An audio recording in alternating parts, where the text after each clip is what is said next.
And welcome back to Scarred for Life, the podcast where we open up old wounds by looking back at the films that scared us as kids. I'm Terry. And I'm Mary Beth. And each episode, our special guest brings up a movie that traumatized them as a child. This week, our guest is Dash Kwiatkowski, the creator and co-host of Liminal, which is a new paranormal investigation series that explores the connection between the queer and the strange in the rural South. Welcome to the fucking show. Thank you. Thank you for having me. I'm excited to be on the fucking show. I felt I didn't want to get, I want everyone to know that I'm cool. So I had to swear also. I didn't want to. Yeah. Fuck yeah. That's how you know you're cool. You said the F word. saying the cool swears that some of us know. Well, speaking of cool swears, let's talk about fucking Liminal.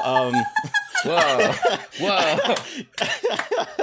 Fucking Liminal is actually that's our adults only. That's the After Dark. Liminal After Dark. It's sort of the Baywatch Nights of Liminal. Yes, lad. Liminal After Dark, my favorite channel. Anyway.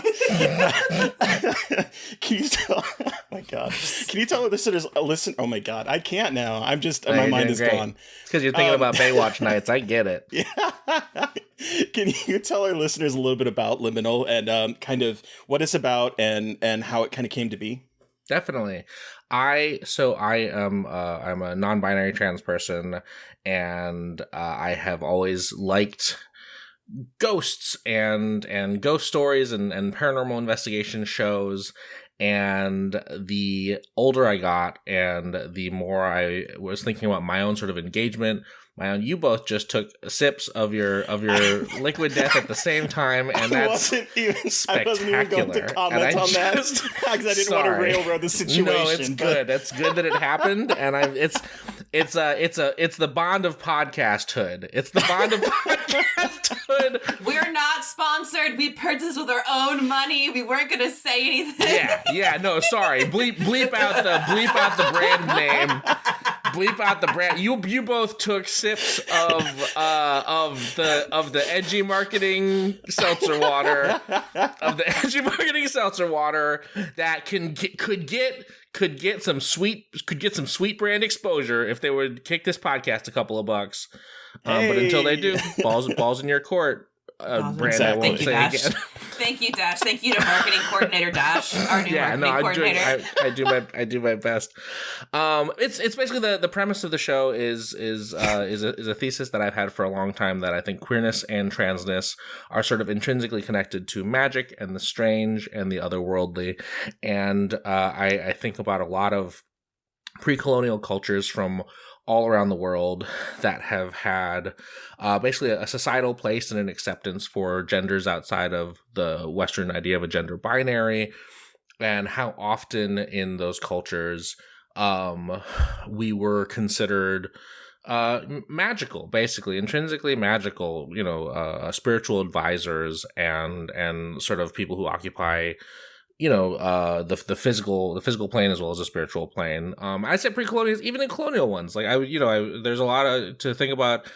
Joan of Arc is a great example of a person who existed and is sort of known for transgressing gender presentation. Joan of Arc sat under a fairy tree. That is a tree. It was a beech. It was a beech tree, I think. John Tenney going to be mad at me because we were talking about this.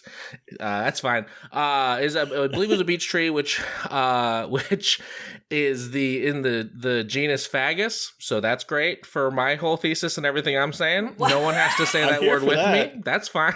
But Joan of Arc called it a fairy tree, and she heard voices sitting under that tree. And so when you think about fairies and the fae and queerness and magic and sort of the idea of like,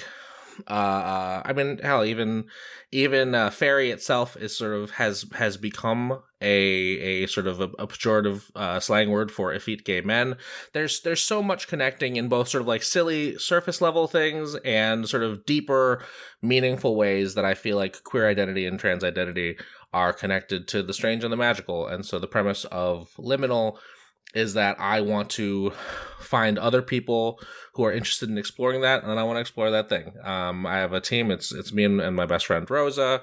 And we have our friend Fox, who is a witch, and we just sort of go and find people who are practicing magic or have magical practice in the South, and then we sort of learn about them and learn what they're doing, and then together we explore the various topics of the episodes. The pilot episode, we go into the Bell Witch, which is sort of post-colonial America's.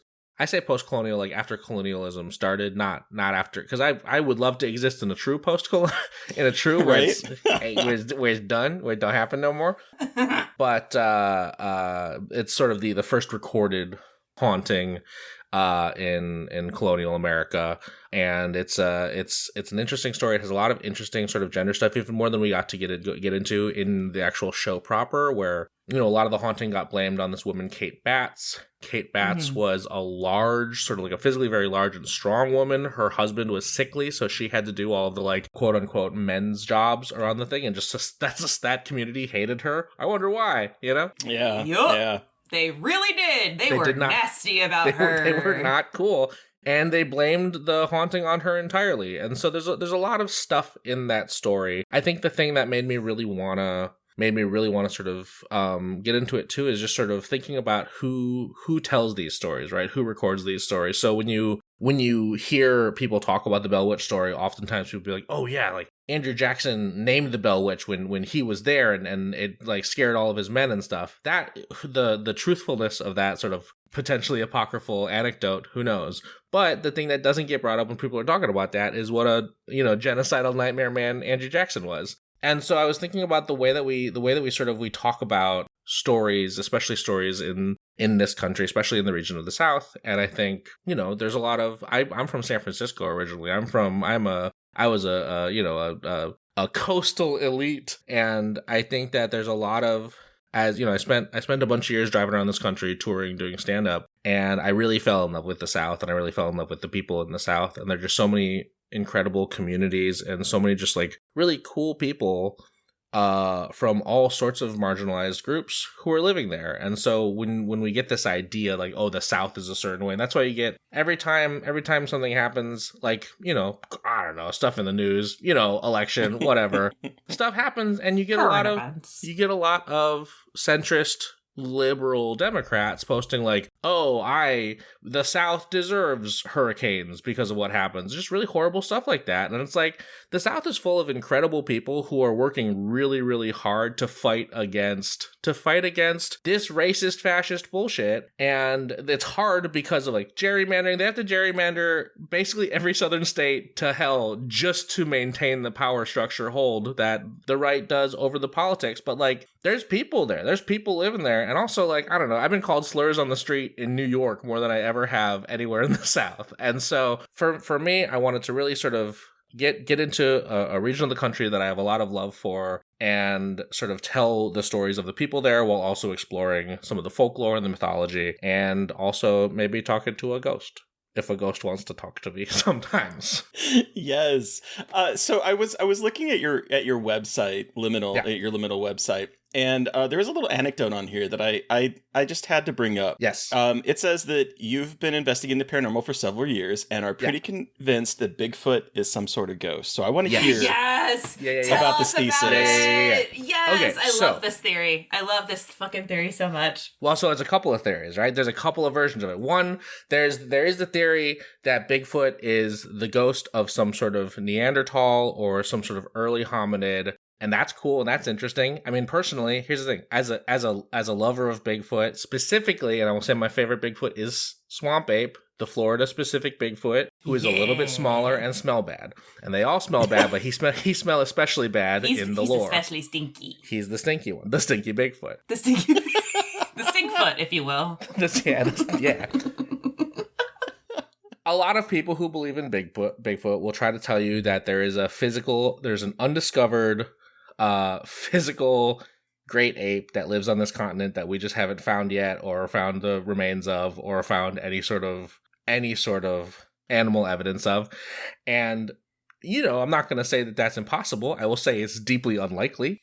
And so for me, as a person who loves cryptids and genuinely believes that there's stuff out there that is immeasurable and unknowable by definition, to me, for Bigfoot to exist, it has to occupy the space of magic, which I think a lot of people be like, oh, so it doesn't exist. I'm like, no. Listen to the rest of what I'm saying, because I believe I also like am all about magic and stuff. So I love the idea of Bigfoot as a early hominid. I love the idea of Bigfoot as the sort of the spirit of some sort of human ancestor. I think that a lot of people will try to jump into the Native American mythology of Bigfoot. There's a really good video that I recommend everyone watch. I believe, I'm going to Google this so I don't get it wrong.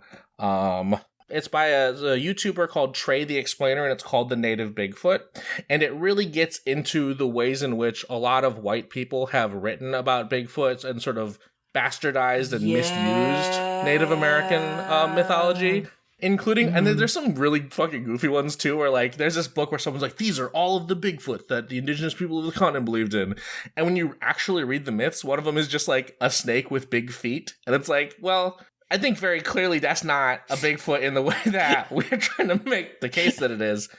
What the fuck? Yeah, no, it's good. It's great YouTube video. Highly recommend, because I think this is one thing too that I think I try to be very conscious of as I do my own paranormal stuff, of just like, so many people love to talk about Native American stuff without talking to Native American people. And that I think is both offensive and just very is a misstep, I think. Yeah. And so yeah, I think I like the idea of ghost Bigfoot. I also really like the idea of like egregore or tulpa Bigfoot. Yeah, tulpa Bigfoot. Interdimensional being Bigfoot is my favorite. Absolutely. I am an interdimensional Bigfoot girl. I like interdimensional Bigfoot very much. Because it simply does not make sense to me to be like, there's just a monkey that we haven't found. It's like, I don't know, man. It sounds pretty big. I feel like if there was a big monkey, probably would have seen it. It does give some of my favorite things that they do on the many Bigfoot shows that I watch, where they'll be like, we're going to lure Bigfoot out, and we've brought the pheromones of great apes. And then they're like, Bigfoot's going to like this because he's a great ape, and these are great ape pheromones. And then they smell it and they're like, this is so bad smelling. And the reason that I love that is because you'll never guess what else are great apes is fucking us, you know? Like this idea that like, no, Bigfoot will love this. We hate it. And the difference there. And also if you are bringing like a very stinky thing into Bigfoot's house, which is what I call the woods. If you are bringing a very stinky thing into Bigfoot's house, I don't think that that's winning him over. You know, I don't think that that's like... No! I used to work on Finding Bigfoot.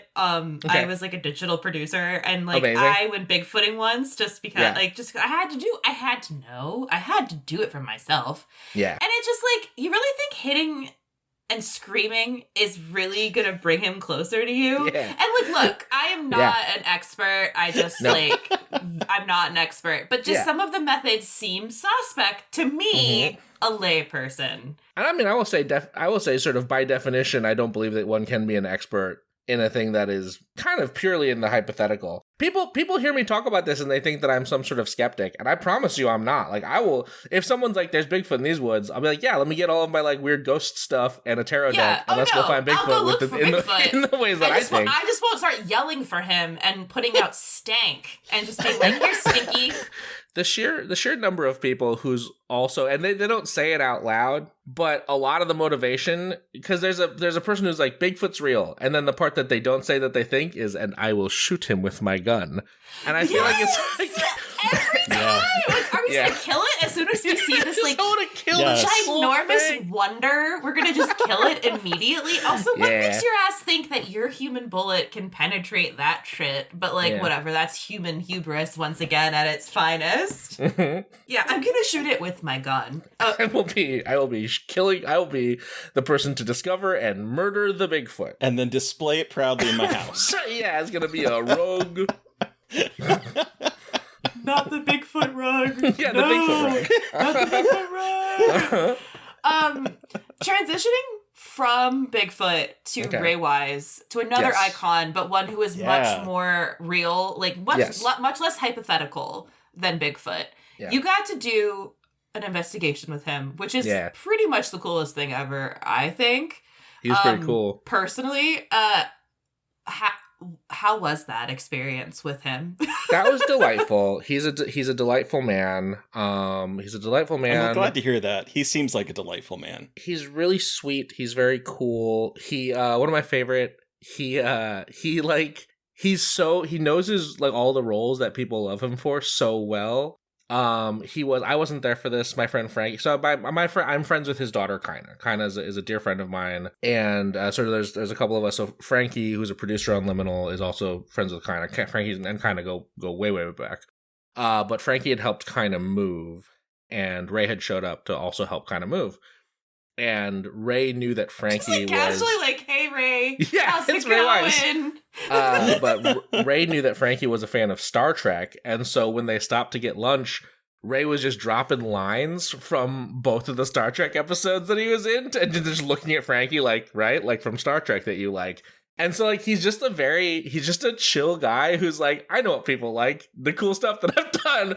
And he's very happy to talk about it, which is rare. Yeah, no, it's really dad core in a spectacular way. See, I quoted it. You see, I know you. Look at me. I'm identifying with my child's friends. I'm cool. It's like so sweet. Star Trek. On Star Trek. Yeah, no, he's a very sweet guy. Has been sort of ally of queer and trans people at least as far back as the 80s. Not that he wasn't before. That's just the point where I know from talking to Kaina about it.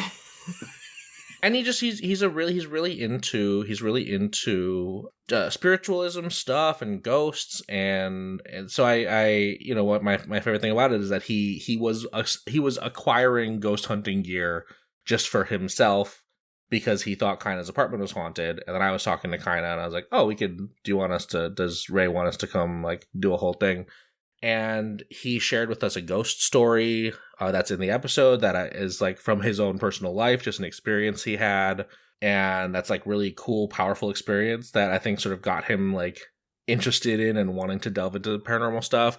I know that he's also like talked to David Lynch about some of that like I don't know, transcendental out there stuff that David Lynch also likes. Like when Ray talks about it, like, oh yeah, no, I've heard David Lynch talk about this on interviews. It does kind of seem like, yeah, so like he's just a cool weirdo who's into weird stuff, and just was absolutely a delight to record with. And there's a spot, and I thought that we had it on film, and we didn't because the camera started recording after this whole thing happened. I was shuffling our tarot deck. I use a deck called Carnival at the End of the World. Really beautiful deck, really beautiful art. The creators, I talked to them before we shot the show, and I was like, hey, I want to shoot this show. Can I use this deck? It's my favorite deck. And so they were super on board with us using it for the show. But I was shuffling the deck, and just sort of like out of apropos of nothing, Ray is just like, I'm in the Twin Peaks tarot deck. And I was like, yeah, man, it'd be crazy if you weren't. Like that would be so wild if they left you out. And Rose is like, what's your card? And he's like, death. He's like, Leland Palmer is the death card. And I was like, yeah, that makes sense. And so we're shuffling, and I just like kind of offhandedly, I'm like, oh, it feels like I'm doing a magic trick, because I used to do close-up magic a million years ago. Oh shit, no way. Yeah, no, it's embarrassing, but I was on a lot of cocaine at the time, and so I think that. Wow. So that's the way. Yeah, that makes sense. Unfortunately, that might be the way for a lot of those guys. Hey, listen, I lived with a bartender, and oh yeah, you know what I mean? As a former bartender, yep, yes, you did. Mm-hmm. Yeah. Mm-hmm. But I was like, yeah, it feels like I'm doing a magic trick. And then whenever I do tarot with people, I always like to have everyone else cut the deck at least after it's been shuffled. It sort of feels like it's everyone's like hand on the ball or whatever. And so everyone cuts it, and then Ray off the top of the deck draws the death card. Right after he had just said, my card is death. Right after Rosa had been like, what's your card? And also, so in this tarot, the Carnival at the End of the World, there's like 8 additional cards. They have their own little, like, it's called the Subordinate Arcana.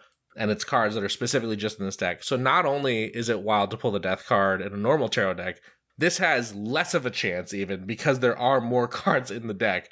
And so yeah, just right off the top, and I was like, oh, this is gonna be a good paranormal investigation. It turns out this is incredibly cool right off the jump, just from the tarot deck pull. Wow. Whoa. Wow. That's cool as shit. It was really That's cool. Amazing. Wow. And that's just like, what a cool way. You're just like, well, all right, like you said, wow, this is gonna be a good one, y'all. Well, it's also part of it is too, and I was talking to you about this before, but like as a person who loves but refuses to emulate a certain kind of paranormal investigation show, every time I travel to a place, I'm like, I fucking hope that spooky stuff happens, because I am traveling to a place with cameras. And so when that happened, and I was like, okay, cool, we're in for a spooky one. Like, it's like, don't have to worry, wipe the sweat from my brow, feeling good. Like, yeah, cool, this is auspicious, and it'll be a strange one. So amazing. And thinking about like your horror genre past, yes. When do you first remember, like, have you ever had a spooky experience? Like, how old were you when you had your first spooky experience? So for like paranormal experiences, it's hard because both of my parents had a lot of ghost stories that they had experienced that they would tell me from various points in their history. Like my dad had, when he was like 18, he left home and just started globetrotting, regular stinky white guy stuff. He I don't talk to either of them, so it's fine. Sorry, I just love that description. Stinky wet. It's true. Yeah, it's true though. It's true though. Yeah, before he met and settled down with the first Korean woman he could find in California, because he was like, this will be a docile person. And then if you know my mom, opposite. So who's, good work, Jim. Everybody loses. It's like Alien versus Predator. Now, I love that. I love that you just did the tagline for MVP. Oh yeah, incredible. It wasn't even. It didn't even. I didn't even clock it until after I said it. That's how deep AVP is in the brain. That's how. I love that movie. I don't even give a shit. Anyway, it's held back by its PG-13 rating, but otherwise it is delightful. And this is unpopular even. I like AVPR. I wish it weren't lit with nightlight from across the room. It is hard to watch, not from the gore, but from the fact that it is one of the least well lit movies I've ever seen in my entire life. But the parts you can see, pretty fun.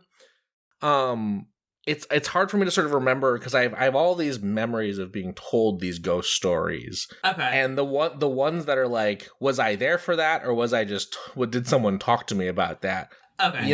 It's hard. I think one of the earliest things that I remember specifically, I want to say 17, I think I was 17, because I was working on a web series with some people, and I had to sleep over on set. Like the set was this like dinky little office building, and I had to sleep on set because we had a really, really early shoot day the next day.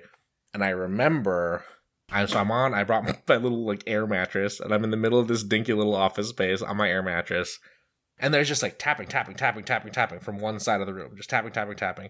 And I remember a story that my dad had told me when I was very small about like being interacted with stuff, and he's like, and I just started talking to it, so I was like, let me try that.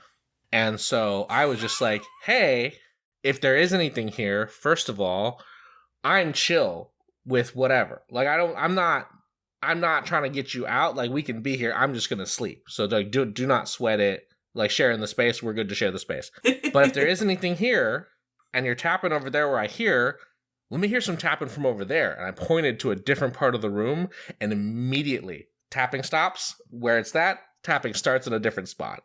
And I'm like, all right, that's kind of cool. Can you do it again though? How about, and I point to a third spot in the room. Immediately tapping over there stops, and it starts in this other spot. And I was like, all right, sick. Cool, interacted. We had a little moment. I am very sleepy, so I do need to go to sleep. But like, seems friendly. Like it doesn't seem. This is not. Nothing happened that made me feel like I was being like chased out of the space. It was more just like something was trying to get my attention, and I was like, all right, cool. I see you. I see what's going on. Cool. I think it's neat. I have to go to sleep though, because I have to wake up very early and shoot a terrible web series. So that is like I think that might be the first one that I like is a straight like I can confidently say that's my memory and not just like a story I was told. Hell yeah. Yeah. Wait, what is your tattoo on your hand? Oh, okay. Oh, a snake. Oh, it's a snake. Okay, It's a copperhead snake, which is so two copperhead snakes show up at the end of the pilot, and they behave very scary in a way that snakes don't behave. And that sort of is what we basically got flanked from two sides. We were out in the woods, and we got flanked from both sides by copperhead snakes that just like hung out with us and did not leave, which is not what snakes do. When you see them in the woods, usually they don't like a group of 5 to 6 people. They'll try to get out of there. But these ones just kind of like hung out. Our witch was doing a ritual, and they were just like making eye contact and staring at her. Very spooky. Eventually when, because my partner was helping with the sound, and they were like, we have to leave. Like, this is, and I was like, yeah, for sure. We are 45 minutes from the nearest hospital, and like copperhead snakes are pretty venomous. Yeah. When we turned to leave, one of them like escorted us out of the woods. Like, literally went with us to the edge of the woods and then peeled off when we broke the line of the woods. And so it's just like very cool. I do some deity work with Dionysus, and because gotta trans people and gotta underdogs and performance and all that stuff.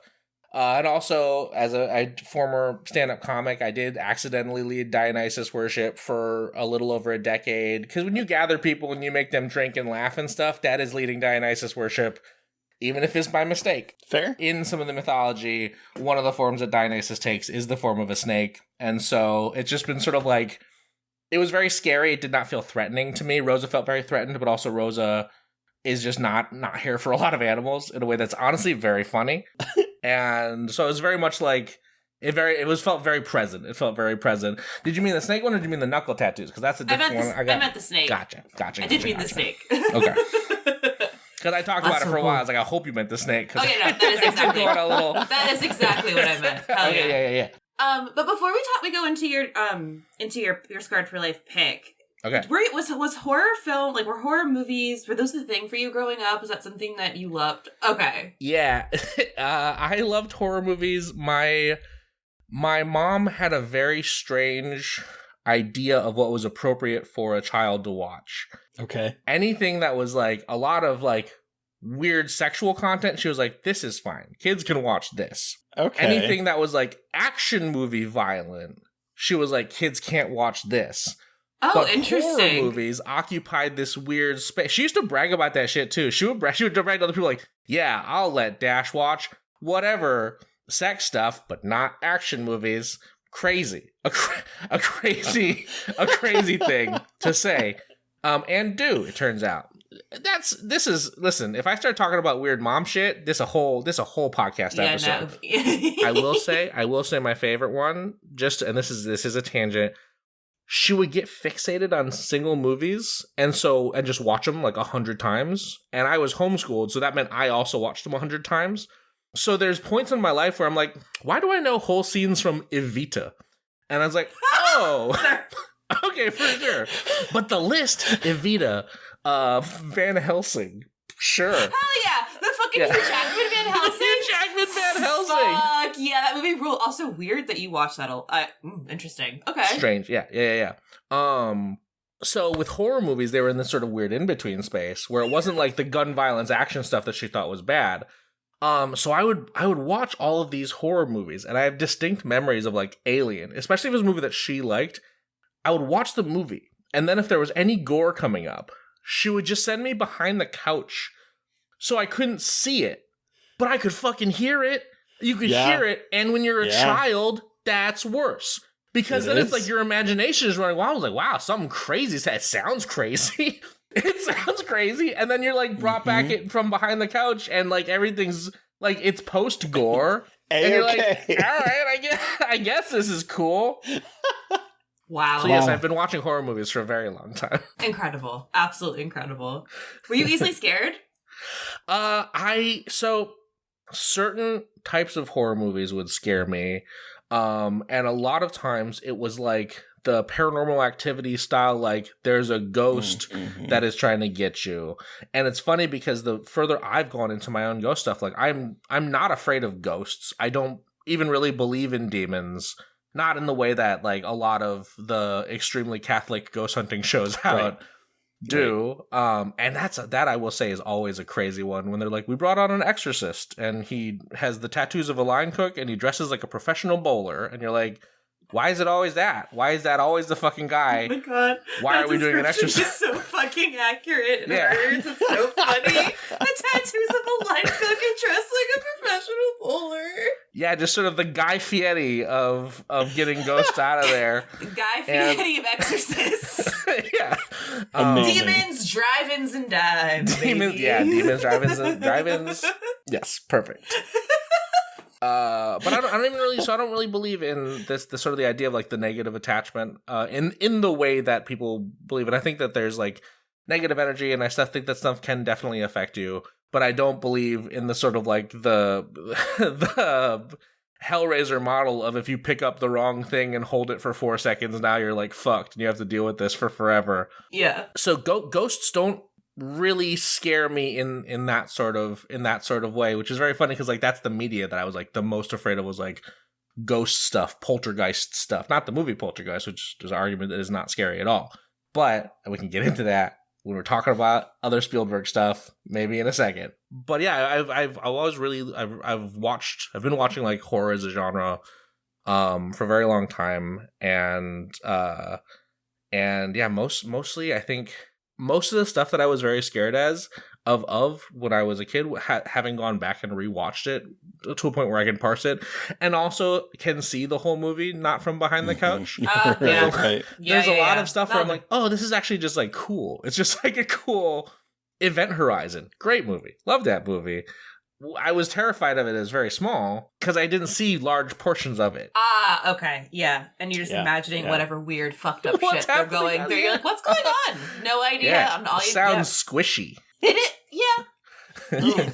Oh, yeah. Wow. That's a weird movie just to hear. Yeah. Just a lot of squishing. That's true. Before we do talk about your movie choice, what's the last movie you've seen that scared you as an adult? Ooh.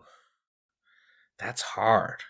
That's hard because I watch so many horror movies. It's like my comfort thing now is just like watching horror movies. Mm-hmm. Literally today I was like, I'm going to finally watch all the Hellraiser sequels I've never seen. Oh my. And so I had to do That's that a today. journey. That's not the answer. Those are not scary at all. But I do like that. I do like when they send Pinhead to space. That's a favorite of mine when they send... When he's in space. I love when he's in space. I love when Jason's in space. I love when the Leprechaun is in space. I just like when they're in space. The last horror movie that scared me as an adult, I think it might be OG Nightmare on Elm Street. I think watching that as an adult, because I do have like very vivid dreams sometimes. Okay. And I think the concept of like something that is specifically keyed to like the things you're afraid. I do have a lot of like stress nightmares too. So I think that one is just a very specific, like, well, I would be fucked. I would be fucked entirely. And that is sort of, that one did get me a little bit, I think. Yeah. That's fair. Hell yeah. All right. So, Dash, we've talked about ghosts. We've talked about your horror history. But what movie did you bring with you today for us to talk about? Today, I have, it sounds like I'm on a cooking show. Today, I have prepared for you, 1994 classic, Jurassic Park, the movie that made me afraid of the dark. Hell yeah. So, in case y'all haven't seen Jurassic Park, I really hope you have, an industrialist invites experts to his theme park of cloned dinosaurs. After a power failure, the creatures run loose, putting everyone's lives, including his grandchildren's, in danger. All right. What is that synopsis from? IMDb. Wow. All right, The yeah. IMDb synopses are always so funny. Like, that's what really you decided good. to focus on? That's really good. Yeah. Yeah. All right, Dash. So take us back. How old were you when you saw this? How did you see this? What about this movie terrified you? We want your horror story. Give us as much detail as you can about why this is your scarred for life pick. So I would have been 5 years old when it came out. And I think that is the year that I saw it. I think that I was like taken to the theaters. And here's the thing you have to understand is I was a dinosaur kid. I was that little kid, and I was already a weird homeschool kid. And most of the people I talked to was like my parents' adult friends. So I was just like one of the like precocious children. Just a lot of autism masking stuff, a lot of that. But I was just full of dinosaur facts. I had all of them. I had all of them. There were no dinosaur facts that I did not have. And so, dinosaur movie, and they're like, well, we gotta take Dash to this one. We gotta, I gotta go see this one. Oh, no. And so, what's, I think, very much following what is, in my opinion, a perfect film. There aren't a lot of movies where I'm like, this is a perfect movie, start to finish, effects, score, character arcs, all of it. Following that, I remember very much for the part when you as the audience are just supposed to be excited about the dinosaurs being there. As a kid, I'm like, hell yeah, I am very excited about the dinosaurs being here. I have to understand, growing up in the Bay, there's the Cal Academy of Sciences had like a little museum, and they had a huge dinosaur exhibit, and I would be like, take me there every fucking day. Didn't swear when I was a child. I was not that cool.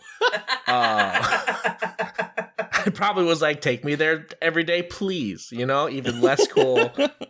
To put but I was just like, anything dinosaur, I was like, I wanted to consume.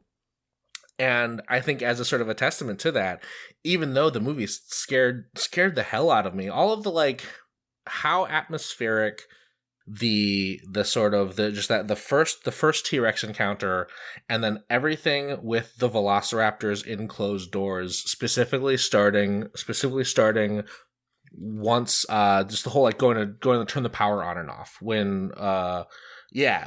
Sadler's trying to turn the power off or turn the power back on after Sam Jackson goes and gets his shit eaten.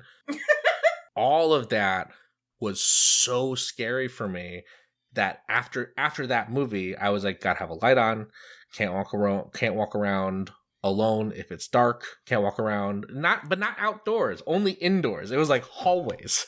That movie ruined hallways for me as a child. Yeah, I mean, because they're to be fair. Well, yeah, but if a dinosaur's at the end of the hallway, there's nowhere to escape them. What are you gonna do? Not that you could outrun a velociraptor as what is that character's name? The hunting man, the clever girl, the hunting man, Muldoon. Yeah, Muldoon. Yeah. Mm-hmm. With his shorts. With his little short shirt. Listen, that movie got a lot of attractive people just kind of throughout.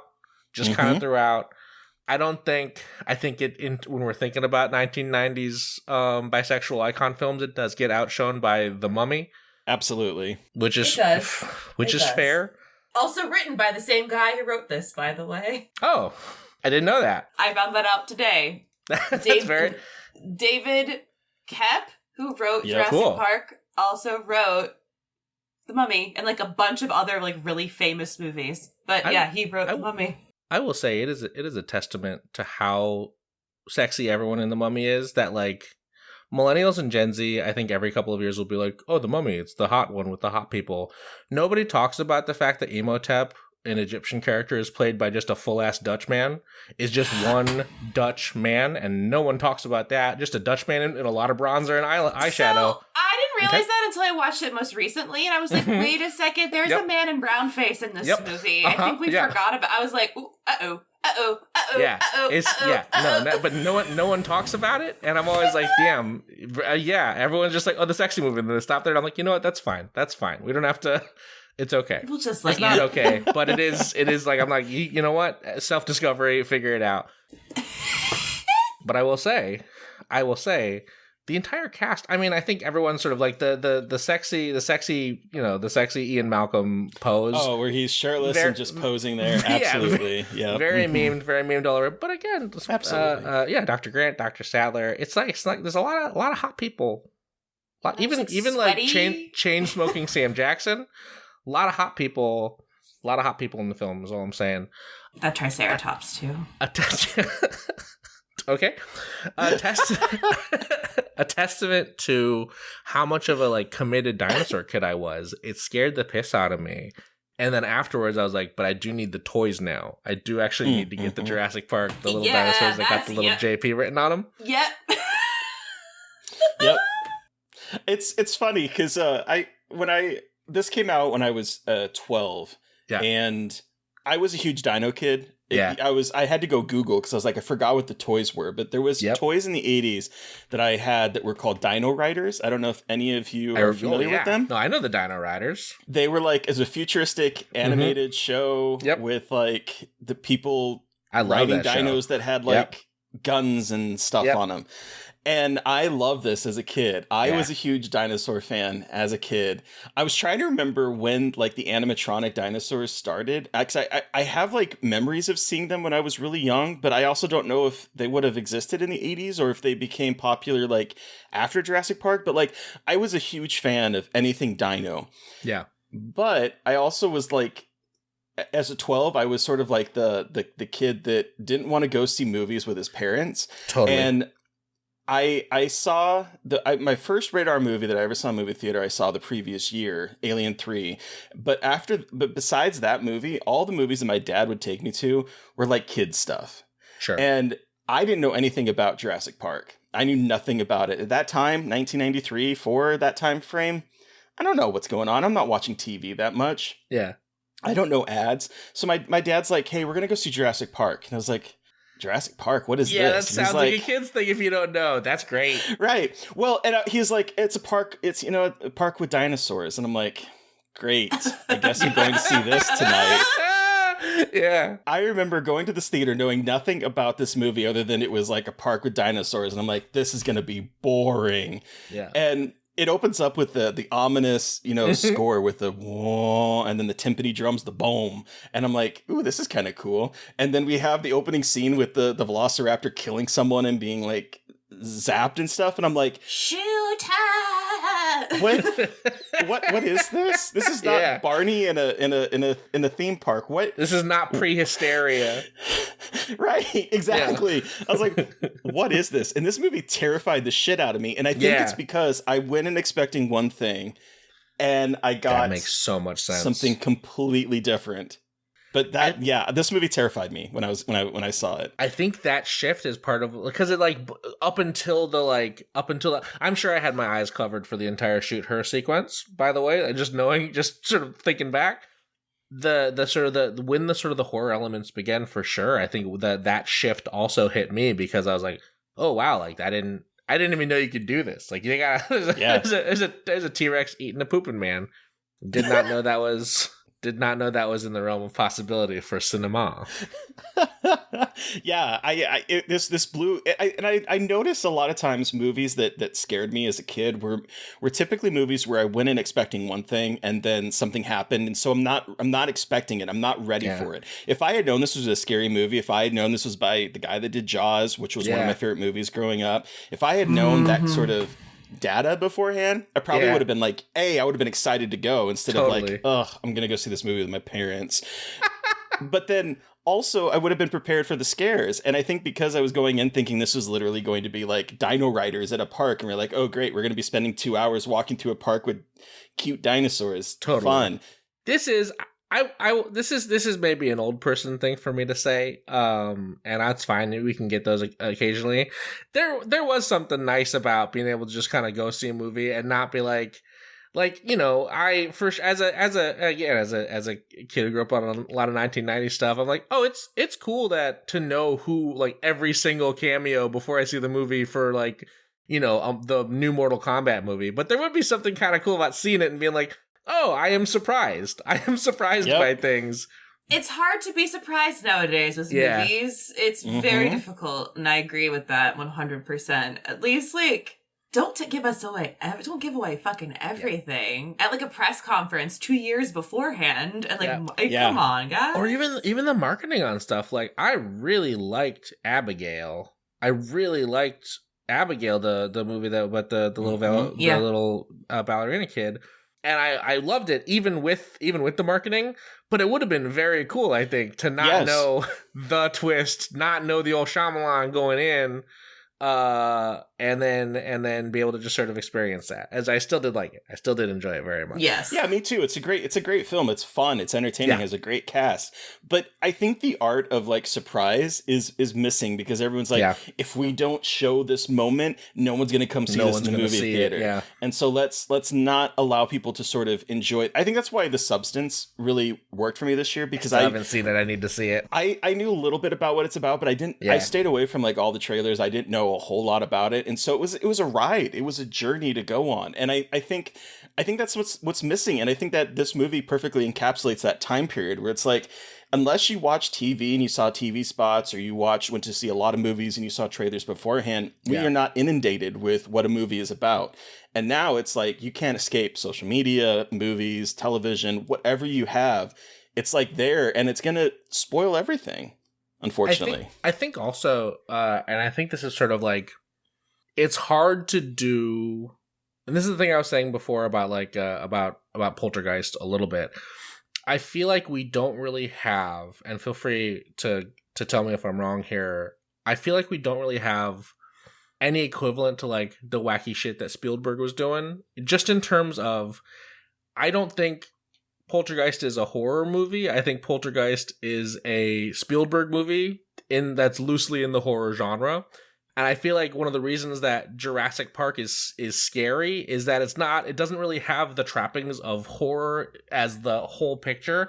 It has like you were saying, like the timpanis and everything. It's got the big cinematic motion picture experience of a Spielberg movie. And then some of the parts are like genuinely very scary. And I feel like we don't really have that sort of like that big cinematic Spielberg experience. And then when people try to do that, it ends up with like a Megalopolis, or it ends up with a like, and I know, listen, a lot of people like the Avatar movies. I fucking hate the Avatar movies. I think they suck hot shit. They're not even just the weird, not even the weird racist anti-indigenous stuff that was the whole lead up in the promo, but just as a movie, it's just kind of like, it feels like it is trying to recreate the giant cinema experience by being like, here's some stuff your brain can't parse. And I'm like, that's not actually, that's not the thing that I liked about, because I can parse everything in Jurassic Park. It just feels very big and very important and very like Spielbergian, for lack of a better word. The last movie that did that was Nope, I feel like. I think Nope was the closest we've gotten in a while. But like, but that's like few and far between. I have one example, but like, I think that people said a lot. Like, I'm not the only person by any stretch to have said that. Totally. And I think it is the closest we've gotten in terms of something like that before. I agree. But it's true. I don't think a lot of studios like don't really go for that kind of spectacle. It's either we're going to go all out with like the Smile 2, we're going to go all out with like these traditional, whatever that means, scary movies, instead of really creating this spectacle that is entertaining and fun, but also does have those horror elements. It's a lot like, exciting. We don't have a lot of like the journey, exciting kind. Yeah, exactly. Like, because like you think about Jaws, you think about it creating the modern blockbuster. And it's. I mean, Jurassic Park is Jaws. It's, you know, it has moments where you're on an adventure. It's an adventure movie that happens to have some moments of pure abject horror. And it's the same thing with Jurassic Park. And so I'm glad you bring up Nope, because that is also, it's an adventure movie. When you look at it, it is emulating and it is bringing us back to that feeling of a kid watching Jaws or watching Jurassic Park for the first time that has these moments of pure horror, but also takes you on a journey. And I do think that is missing anymore. We're very much, well, what is this? This has to be a horror movie. This has to be an adventure movie. And the two cannot cross that much. And I think that is something that I think Jurassic Park capitalizes on perfectly. Absolutely. I agree with that 100%. Dash, were you a Dinotopia kid? Did you of course. Okay, good. Yeah, not even just the big, beautifully illustrated ones. I'm talking all of the schlocky young adult novellas. Oh yeah, me too. Oh no, I read I read the books and all that, and then I got really excited for the miniseries, like the 3-part miniseries. Yep. So okay, I was happy that I've never seen this. What is this? So get ready. Okay, so Dinotopia was like my hyperfixation. Like I wrote languages for different dinosaurs because of Dinotopia. Like I took Dinotopia. I I am not diagnosed. I love that we share this. Yeah. This is great. So, like, I took my love of dinosaurs, like, from not just facts, but, like, in the world of Dinotopia, where it was, like, a medieval society where there's talking dinosaurs, and, like, you have dinosaur pals. So, like, all of the books were about people and dinosaurs working together. So, like, think, like, the treehouse, magic treehouse books and stuff, but it was instead Dinotopia, and it was people and dinosaurs living in peace together. And specifically, it was framed through, like, it's this one place that has sort of managed to exist and been off the radar of modern society. So, like, a lot of times it'll be, like, a shipwreck lands someone from the mainland regular world in Dinotopia, and like they didn't even, so it's like that's the sort of the narrative viewing of like this person's who I think this might be wrong. I think in the weird made for TV Dinotopia, one of the Winchester boys from Supernatural, I believe. He's from Prison Break, Wentworth Miller. He's not a Supernatural boy, but similar, the same era. Same era of white boy. That is a lateral white boy. Wentworth Miller, delightful also as Captain Cold in the underrated CW's Flash television show. Anyway. And a decent writer, because he wrote Stoker. Oh, great. Cool. Yeah, I did not know that. Stoker? The Park Chan-wook He wrote Stoker. movie? Yeah. We're learning a lot right now. We're all learning. Dinotopia. Dinotopia rocks. It also had like a really cool lore where like it was also like an ancient civilization that the technology was really powerful before like the contemporary Dinotopia, and there was like exploring, trying to find, there's like a special kind of crystal that powered these big like prehistoric like ammonite or like crustacean or horseshoe crab shaped like mechs basically, and there was like a evil like who's the bad guy in Lost in Space? Dr. Smith? Is it Dr. Smith? Cannot remember. It was never Lost in Space. Just a very classic like this is the evil scientist man who's like tricked all of society into thinking he's a good guy, and so he was always trying to like figure out the power sources. No, because this guy was smart. This guy was smart and could invent things. Is the main difference between him and Elon Musk is that this guy had the ability to invent things and also was smart. Yeah, I will say this is every time a modern DC property tries to make the Lex Luthor Donald Trump comparison, it's like, no, sorry, Lex Luthor, smart guy, really good at stuff. Really good at stuff, not that. Yep. Very insulting to Lex Luthor. Lex Luthor, you know who would hate that is Lex Luthor. Yeah, I was gonna say. Dinotopia was my shit. Yeah, Dinotopia rocked. And that, I don't know, like, I can't remember when I first saw Jurassic Park, but like it was like Jurassic Park, and I got this big book because I grew up near Washington D.C., so we got to go to the Natural History Museum pretty often and see all the fossils, and so I got this. Yeah. My stepdad took us one, so that you can each get one thing. And I got this big fucking scientific book about dinosaurs. Like, not even a picture book. I got, like, a guidebook to, like, the dinosaurs. Like, it was just, like, not a kid book. But I was like, no, this is what I want. I would like to go deep into the lore of all the dinosaurs. And I was just a dinosaur freak. And Same. I cannot remember when I saw Jurassic Park. I just know that my family was like, you have to see, like, you just have to watch it. And we watched it on VHS, and it scared me because the cover was so ominous, because it's just like black with the T-Rex on it. And I fucking loved it. I do remember the scariest part is when the raptors are hunting the kids in the kitchen. That is the scariest thing, because velociraptors are serial killers to me. They're scarier than the T-Rex. Yes, the T-Rex is huge, but like the velociraptors were so smart, and they were all women to me, and I was like, women are great. Yep. Power to also the female dinosaur. The T-Rex gets a face turn at the end of the movie too, which is also very important. Yeah. And I am always very scared of those parts because, again, the raptors are always scared me. I'm like, don't be scared of the big one as much as the little ones who are smart and have, like, the scary evolved brains. I was such an obnoxious little child, too, that the moment when I learned, it's like, actually, it's the Deinonychus and the Utah raptor that was that size, and the real velociraptors were much, much smaller. It's a different animal. No one was free of hearing those facts from me. And everyone like, had we heard you the first time, Dash. I was also very pretentious. I was a pretentious child. My mom would always tell me that, like, you as a dinosaur child are smarter and better than the kids who like trucks and stuff. And I really took that to heart, and I didn't really think about it. And I was like, this is certainly behind me. The park that I am near does a big animatronic exhibit every year. This year, it was dragons and mythical creatures. Really fun. Really fun. The last year, it was dinosaurs. And they had rideable animatronic dinosaurs. If you're small. Rideable? I couldn't. They wouldn't let me. But if you're a kid, you could ride. You could sit on this thing, and they like walk. Like these walking like dinosaurs. That's not fair. Adults should be It's allowed not to fair, experience that too. That is not fair. That is ageist and bullshit. I did almost die this year at the park. This is a whole tangent. Basically, there's a zip line. You can get on the zip line, like the chair that lifts you, whatever. Me and my best friend Rosa, we stepped on the scale to ride the zip line thing, and the guy looked at it and then looked at us and was like, "Great." We sat down, and then he's strapping us into the chair, and he turns to his coworker and he says, "Red is good, right?" And I think that he's making a Carney joke. And I laugh because I'm like, haha, funny joke, Mr. Carney man. And the other guy's like, what? And the first guy's like, red is good, right? For the weight readout. And the guy's like, no, was it red? And then he unstraps us and he takes us over to the weight and he puts me and Rosa on it and he looks at us and he's like, you can't ride this at the same time. And we're both like, okay, yeah, for sure.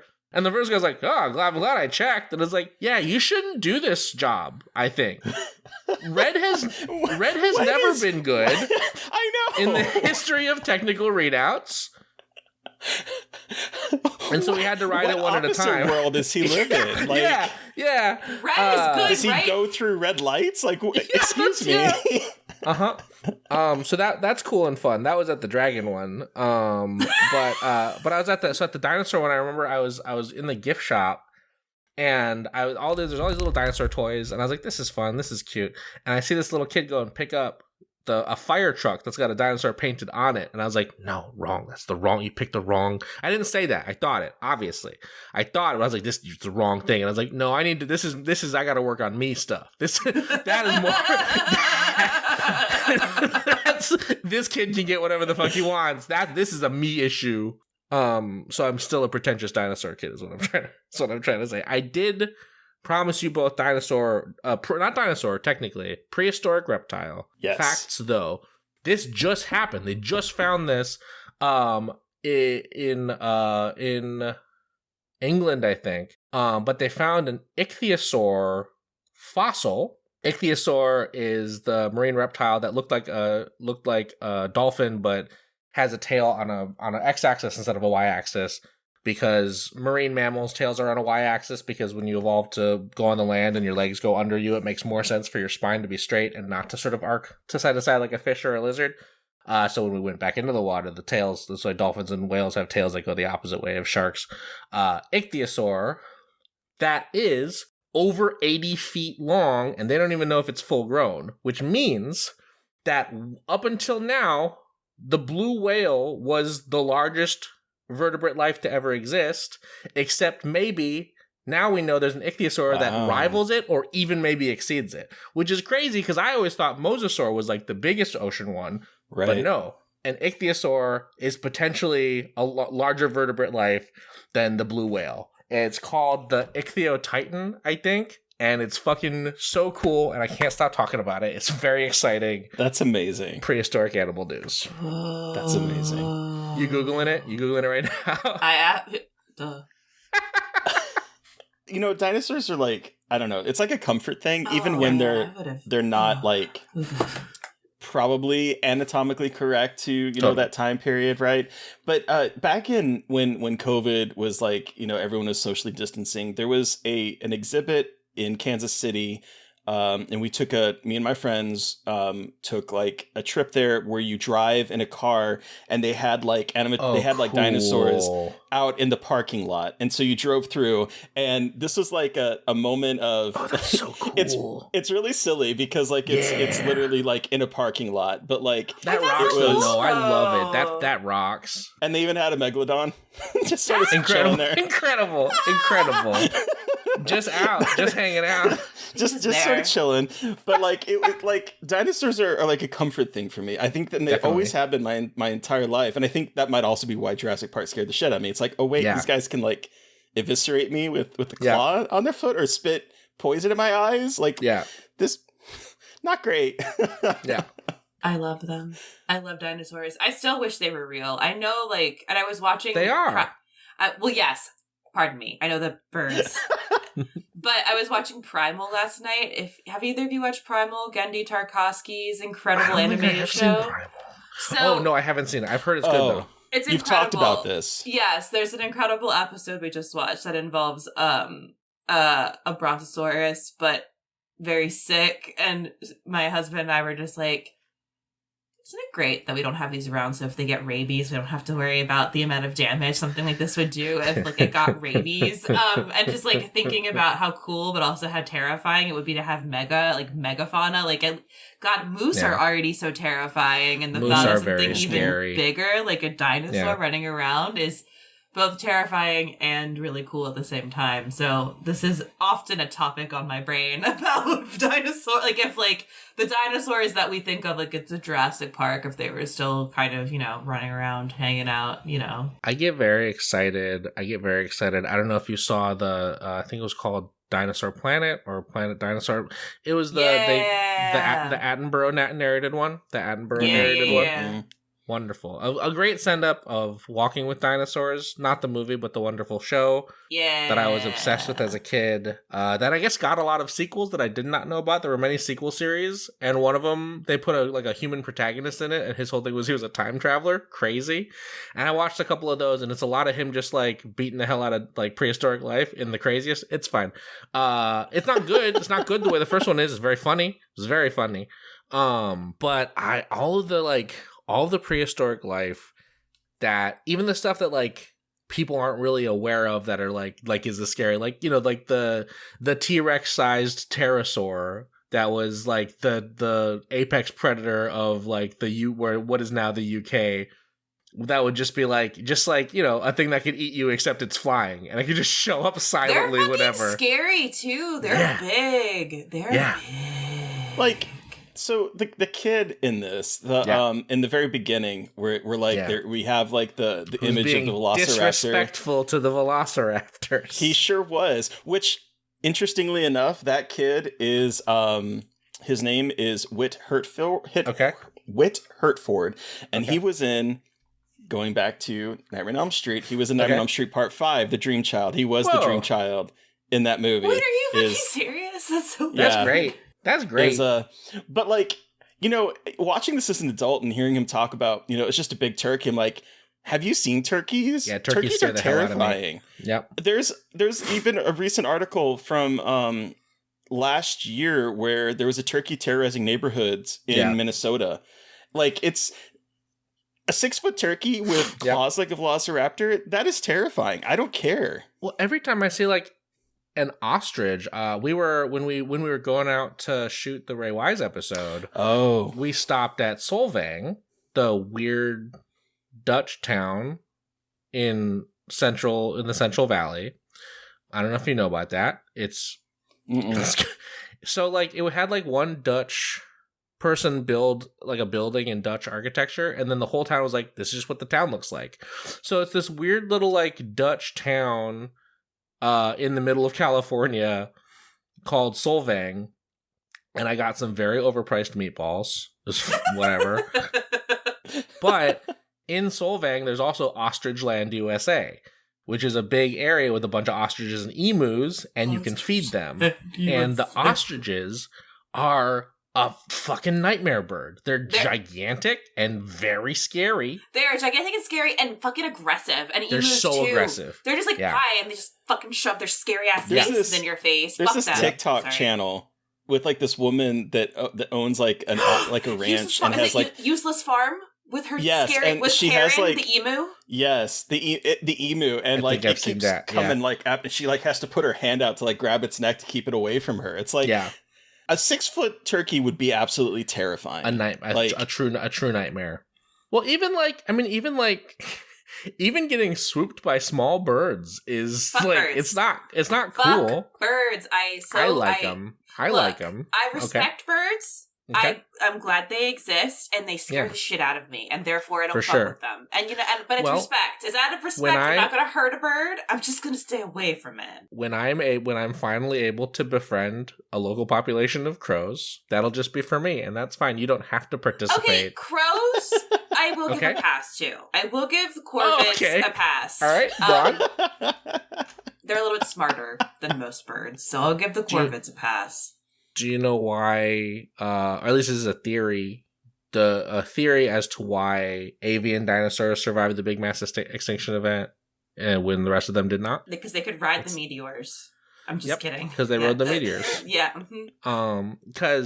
Because of having a beak meant that you could get at seeds and bugs that were underground and survived big meteor impacts and were still there, and so they were able to do some like digging and with their beaks. So animals that have beaks were more able to continue to eat and survive, which I think is cool and neat. That's amazing. Cool I didn't even think about that. Still scary. I love them. And you know what? And that's great for them, and I'm so proud of them. I'm still scared of you.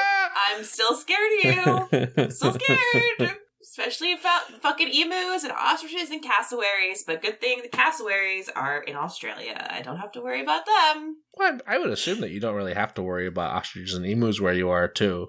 They're not like gorillas. Like they do a pretty good job containing. I mentioned the gorillas because I don't know if you knew this, but we actually don't know what it takes to contain gorillas. Did you know that? That's a fun one. No.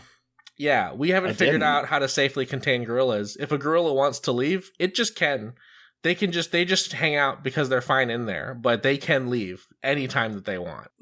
Shut the fuck up now. If you want to feel a lot less bad about being near zoos, or a lot more bad, sorry, Google gorilla escape and then just look at how many times that. Yeah. It happens a decent amount. Most gorillas are chill because they're just like, yeah, I get like fruit juice and stuff in here. Gorillas escape all the time because they just can.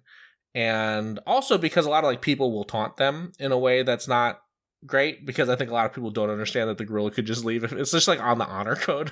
Like it's an honor system that the gorillas are like, we're chilling here. The gorilla, there's no reason to. That plexiglass, that ain't thick enough. I don't know. No. I'm not going to bruise the ego of a gorilla. Those fuckers can rip me apart with ease. I'm not even going to look them in the eye. Yeah, you're not supposed to look them in the eye. No. There's a really good picture from a zoo that has a very aggressive gorilla, and they give people these like cardboard glasses with fake eyeballs looking to a side so that you can look through them, but it doesn't look like you're looking the gorilla in the eye. And so there's this great picture of everyone with the cardboard glasses. It's great. But no, ostriches and emus are pretty locked up in there though. Like we're pretty good on keeping them in. So you're probably fine. So you brought up zoos. Would you guys go to a Jurassic Park if it was a real thing? I would. I'm not even going to pretend that I wouldn't. I absolutely would. Me too. Yeah, I would in a second. I'd be so excited. What about you, Beth? It's one of those things that I would really, really want to do, but my OCD and like intrusive thoughts that I have would get me so worked up and anxious that I don't know if I'd actually like realistically, I don't actually know if my body and brain would allow me inside of Jurassic Park, because I wouldn't have fun. I'd be so scared the whole time. Unless there were like a kiddie version with like omnivore or herbivores. Herbivores. Yeah, exactly. If it's just herbivores, then like I'm fine. But I don't want anything to do with the carnivores. I don't want to fuck with that. Too big. The thing that sucks, I think, is also just that like as much as the new one, as the Jurassic World ones are just kind of like soulless rehashes of the entire thing. The one thing that they got right is that capitalism would drive park owners to genetically engineer something crazy.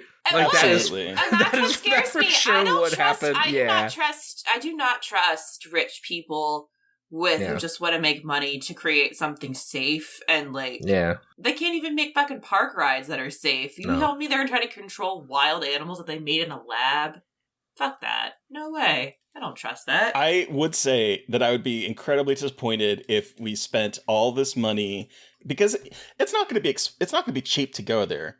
I mean, first of all, we have the lawyer talking about, the cost, and we have the good industrialist saying like, no, I want everyone to be able to see it. But I mean, it's on a fucking island. To get there is going to cost a lot of money to get there. Definitely. It's going to cost a lot of money because that park, I'm like watching this as an adult going, this park would take so much money to keep running. I mean, they're fucking feeding a cow to velociraptors. Like, the amount of money that goes into this park is not tenable, I don't think. Plus, it's like so far away. I would be so disappointed if I went there and spent all the money to get there, and I had the same experience that they did in the initial, where it's like, here's the Dilophosaurus, and there's like nothing, or here's the T-Rex, we're gonna lure him out, and nothing. I'd be like, are you fucking kidding me? Are you gonna at some point have dinosaurs in your dinosaur park? Yeah, exactly. I don't really get into cozy games too much, like your Animal Crossings or whatever. I just don't. Or so I thought, and then my partner pointed out that I was doing one without realizing it. There's a licensed Jurassic Park game that Jurassic World Evolution or something like that. Yeah, it's just Roller Coaster Tycoon or Zoo Tycoon, but you're doing dinosaurs. And I think about the upkeep a lot as I spend hours on. And there's because I'm not diagnosed with anything, but there's points where I'm like, am I autistic? And then I'll build a dinosaur park for several hours, and I'm like, well. And there's points where like the entry point of the park is just people showing up by helicopter, and I was like, this is the amount of helicopter, just the amount of fuel that it would take to get the amount of people into a theme park that you would need to get into the theme park to make any sort of return on the theme park. Yep. Yeah. It would be ridiculous. Bad. It'd be ridiculous. So I have a feeling we could talk about this movie for several days, but since it is a Monday night, should we wrap up and give this movie a rating out of 5? That sounds good to me. All right, Terry, you're up first. How many dead lawyers out of 5 do you give Jurassic Park? You know, watching this, I watch this all the time, and like this, but I sat down to watch it before this recording to like remind myself, and I'm like, the economy of storytelling in this is something that I love so much. This movie is a little over 2 hours, but it doesn't feel like it, and it takes you on a journey that I feel like modern blockbusters miss. We're like 13 minutes in, we know the personalities of the lead characters. We have Dennis Nedry being a complication. We've seen the dangers in the very beginning of what's going to happen. We know everything we need to know, and we're 13 minutes in of a 2-hour movie. This would be like, I just watched this and I'm like, I wish modern blockbusters had this kind of ethos that this film and that era of Spielbergian films had. Everything about this I love. I love this movie. I think that the T-Rex set piece is just, it's fantastically paced. It is so terrifying. I remember being a kid, and that was the moment that scared the shit out of me when I was a kid, where the kids are in the back of the car and they can't do anything, and the face comes down and they are trying to hold this plexiglass, speaking of plexiglass, holding it up to try to keep them away from the T-Rex's maw. And I'm just like, this is terrifying. This is great. This is using practical effects as well as CG. Like, it is just, it's everything that I wish modern blockbusters have. This is a 5 dead lawyers on a toilet out of 5 for me. What about you, Mary Beth? I also have to give this 5 dead lawyers sitting on the toilet.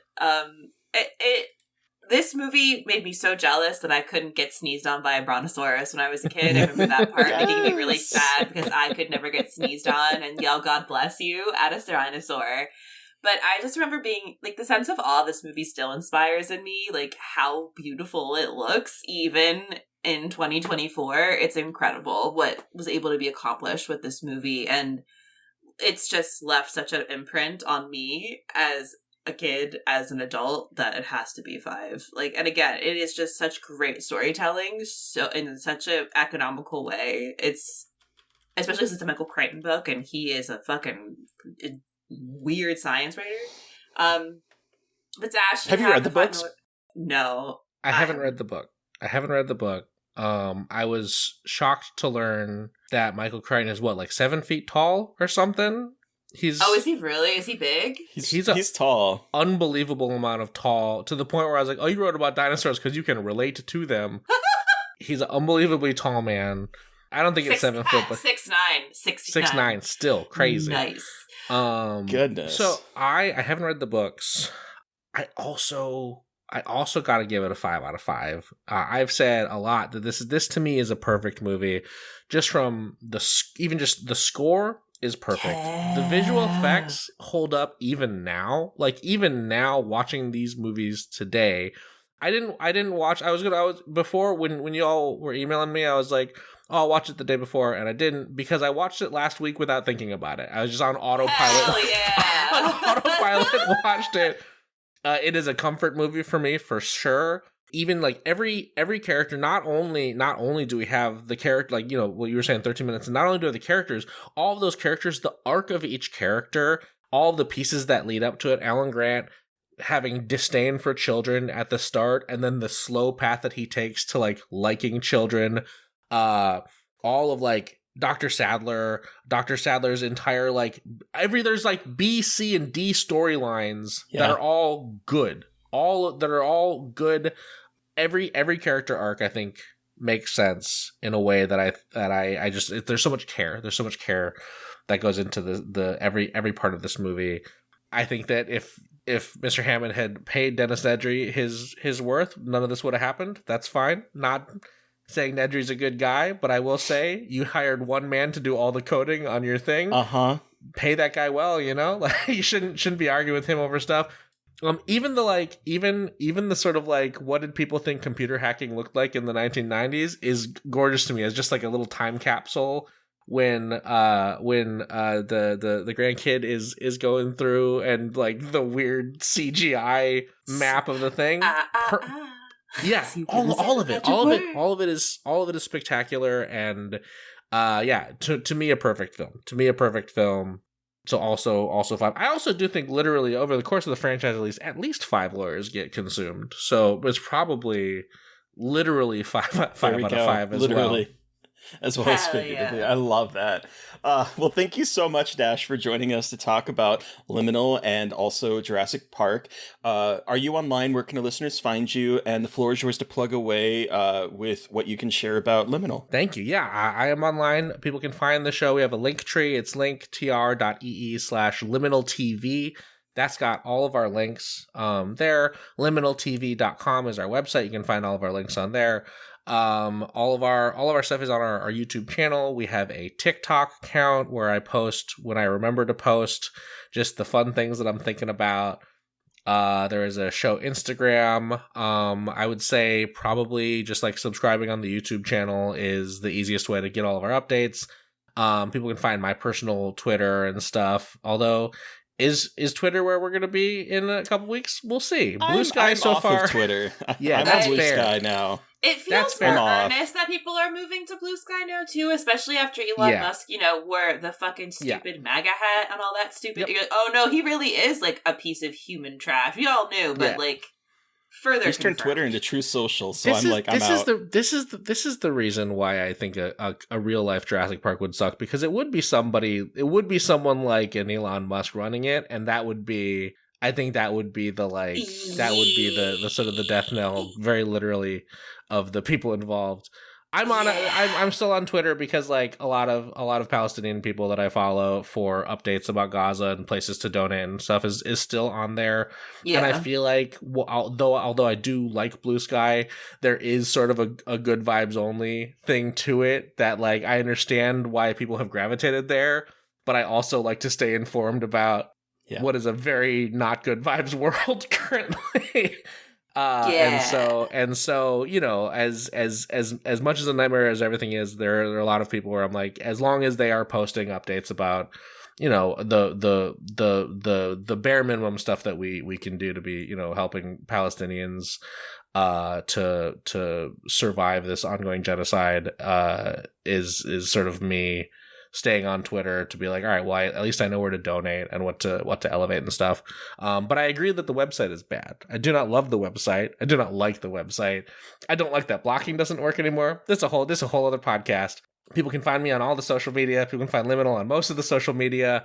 And I remembered a different thing I wanted to tell you both is that they genetically engineered some chickens to not have beaks and to have toothy mouths instead. And they didn't let them develop all the way through, but they did do that somewhat recently. So who knows what's coming, you know? That's horrifying. Because they got the DNA in there. Birds all got the DNA to have sharp reptilian mouths, but they didn't. They just like they got the embryo going, and they didn't let it like come to term as like a full creature. But they could. I hate All right. hearing that. On that note, Jurassic Park.